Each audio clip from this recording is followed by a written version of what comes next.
Mheshimiwa Rais wa Jamhuri, ndugu Mheshimiwa Uhuru Muigai Kenyatta, familia ya Mzee Moi, ndugu zetu hawa wawili hapa. And I really enjoy sometimes the positive altercation that hapa ni kwa mzee, sio kwa Gideon. Na wenzangu wananchi wa Kenya, mimi nitazungumza kwa kifupi. Na mzuri wakati kama huu, sio wakati wa majonzi. Tumekuja kumwenzi kiongozi aliyetia fora sio tu kwa nchi yetu hii ya Kenya, bali pia kontinenti letu la Afrika na hata nchi nzima. Alikuwa mpatanishi. Najua hapa wengi pengine hatuwezi tukakumbuka kwamba hata nchi ya Msumbiji kule aliwatuma wakilishi wake kupatanisha watu wa Mozambique. And I know you continue with that tradition, Mr. President. Na hapa Afrika Mashariki wengi hawawezi kukumbuka kwamba mimi nikiwa waziri wa mambo ya nje, Mheshimiwa Rais Mzee Moi walikuwa waelewani sana na mwenzake Kampala, Rais Yoweri Museveni. Na kuna mambo mengine nafanya extra diplomatic. Nakumbuka Mzee Moi alikuwa na rafiki moja Mjerumani kwa jina Ruto. And alikuwa na yule mtindo wa National Prayer Breakfast. Ruto akaja akaniona mimi waziri mdogo wa mambo ya nje. Mimi sasa nikifikiri kinyuma nyuma, nadhani Mzee Moi pia alikuwa na mpangilio wake. Akamweka ndugu yangu Musalia waziri wa fedha akiwa mdogo sana, na mimi waziri wa mambo ya nje. Nakumbuka code Musalia kwa ofisi yangu. Sasa hapa kuna mtego. Kama vijana tukiangusha mzee, the youth of this country will have no claim to leadership. Lakini tulijitahidi. Huyu Ruto akazungumza, akaniuliza, what can I do for you? Akamwambia, do me a favor. Kwa sababu Museveni na Moi waelewane, mimi nakutuma tu uende muone Museveni, muulize kwa heshima, achukue simu ampigie Moi. Kwa sababu hata kimila umri, heshimu tu umri. Unajua mzee mzungu alifanya hivyo. Alikuwa rafiki wa dhati wa Mzee Moi. Hiyo simu ilipopigwa, believe it or not, today we are talking about the East African community. Tumshangilie Baba Moi. Kwa sababu they took it off. Kutoka hapa kazi yangu ikawa rahisi sana. Mpaka nikaulizwa niwe the first chairperson of the Tripartite Ministerial Commission. The current Prime Minister Museveni Rugunda, hata ndugu Kikwete alikuwa hajakuwa waziri wa mambo ya nje, alikuwa Rangesera. Na mimi kukutana KICC, tukaweka juhudi, mara sio mara, muda sio muda, tukarudi Arusha. Sasa jumuiya ndio hiyo. Sasa hivi katika all public functions tunaimba nyimbo, wimbo wa taifa, vile vile wimbo wa Afrika Mashariki. Jumuiya hiyo na nyinyi Mheshimiwa Uhuru na wenzako mkadumisha. Tuwawepa heko. Kwa hivyo wakati huu wa kuzungumza kumwenzi Mzee Moi, I think it's also good now I speak a bit about what my colleagues have said. You have actually honestly tried, Mheshimiwa Uhuru. We congratulate you. We really do. Yani unatukanwa kiajabu ajabu. And you take it in his stride. Hata wengine wanaokutukana, ambao wengine wanakuonea ama kukutakia mabaya, wao wenyewe wanaosema madynasty na mahasla, if I remember, kwa sababu wakati kukumbuka ama sivyo, nakumbuka mimi nilikuwa organizing secretary wa KANU. Kwa hivyo Ephraim Maina, I remember when Mzee Mudavadi gave you your certificate. You are a life member. Actually I was organizing secretary, Mzee Mudavadi was the secretary general. Alafu ikafika wakati NDP wanajiunga na KANU. Ndugu Raila huyo akaja. Nani alikuwa the main person wa kuunganisha NDP, Raila na KANU? Was huyu ndugu mwingine William Samoei Arap Ruto in the office of the president. Ukweli tuseme ama tuseme? Yani huyo ndiye alikuwa engine ya kuunganisha KANU na NDP. Na katika hali hiyo ya kuunganisha, mengine ajabu tokea. Kwa hivyo mimi ningekuwa ndugu William Ruto, ningemheshimu sana Rais Moi, because he made you who you are today. Lazima tuseme ukweli huu. Kwa sasa kama unashambulia kusema familia ya Moi ni dynasty, wewe ulikuwa uko ndani. In effect, you are more of a son than Gideon, if I remember. So this is it. Kwa hivyo lazima tutasema haya, lakini leo munisamee tu msije mkaudhika kasema huyu Kalonzo sasa ameanza kuropoka. Lakini that is the whole truth. You cannot afford to antagonize your people and create class wars and radicalize the youth.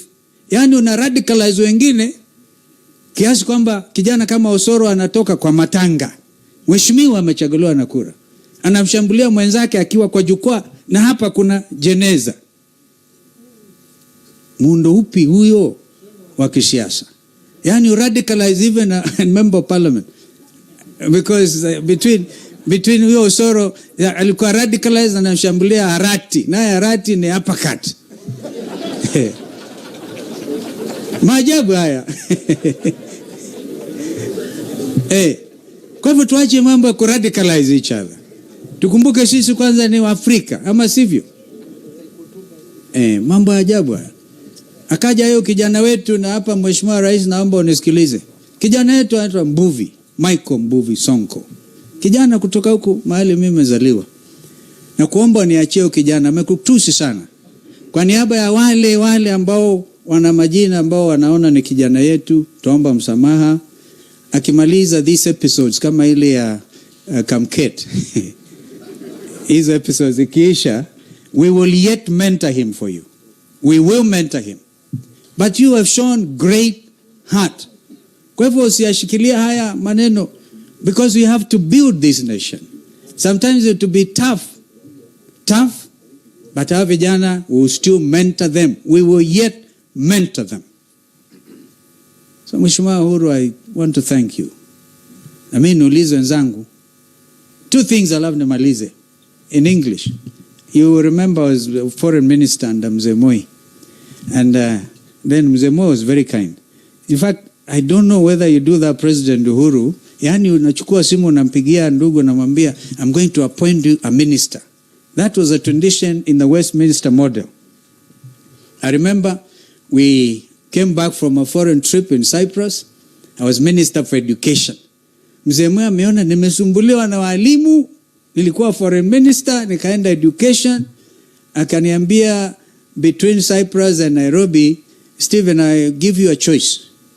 You can either come to my office or go to the Ministry of Information and Tourism. Nikamwambia mzee, wacha nifikirie tukifika nyumbani. I chose not to go to his office because I was fearing maybe atanilazimisha niseme unga Uhuru mkono. We must make these confessions. Na ndipo sasa mwishowe at least Uhuru akabaki na ndugu huyo Mudavadi. Tunawashukuru sana. When we do these things and we have to build a nation, it's amazing. He would do that when he loves. He looked at us as his children. But then it has been said Mzee was always not only the building of the African Inland Church, where I'm actually a member, and our Bishop Abraham Mulo is here, that tradition, the family, the African Inland Church, the Milimani congregation, which has now become a big cathedral, efforts zote hizo za Mzee Moi. And I can tell you, as his foreign minister again, we're on a foreign flight back to Nairobi, arriving 6 o'clock in the morning. Before landing at Jomo Kenyatta, Mzee Moi will take his Bible and have his quiet time before the flight begins to descend. This was a man who sincerely worshipped. Yani ikiwa ni mambo ya imani na Mzee Moi, believe you me, and finally crowned it, as we heard from Bomet family, when he said, forgive. And therefore I believe Mzee Moi is dancing with the angels. Because he had nothing. He kept nothing kwa roho yake. But then the last one, so I can now take my seat. Njaa ndio hiyo. Lakini Gideon, what do you expect? You ask us to come to Kule na tusherehekee. You may remember a trip to Auckland. That year was very tough, in 1995. Wangapi wanakumbuka story ya Auckland? Wanakumbuka the Bull of Auckland? Kwanza kijana moja, the late Mheshimiwa Ndilinge, when we came back, he took a Bible, went to Ukambani and said, I'm no Bull of Auckland, I'm Bull of Ukambani. But that was a story. I remember that time, and Dasali was there, and the comptroller at the time, we were all there. Difficult moments. Ken Sarawiwa had just been killed in Nigeria. Mandela has just come in with a lot of moral authority. And now, Nigeria was expelled from the Commonwealth. But that was a day after we went through a very difficult moment as a Kenyan delegation. We even threatened the foreign minister of New Zealand. I'm going to advise my president, we leave. So Mzee akaniandikia, when I briefed him, he was very good. The teacher was excellent handwriting. One of the things that has happened these days, watu wamesahau kuandika. It used to be anaandika kwa blackboard or green board, beautiful handwriting. But with his green pen, akaniandikia, Stephen, when troubles come, they don't come singly. You may want tafakari hayo. Then we were in Addis Ababa for an AU summit, and Mzee held the dignity of this country. And he could not sell his nation. And a lot of countries you may not know, President Uhuru definitely knows, wakati wa brother leader, Muammar Gaddafi of Libya. A lot of African countries used to be sent ndege na kubebwa na brother leader wanapelekwa Addis Ababa for AU summit. Mzee Moi would not agree to that. In a summit private session, he listened to what people are saying about Gaddafi. Aliheshimu yeye kama brother leader, kiongozi mwenzake. But then Mzee wrote things that are stuck in my mind. Akasema, he who pays the piper calls the tune. Now, come to think of it. Come to think of it. Ambao wanalipwa sasa kufuruga amani nchi yao, ni lazima wamlipe.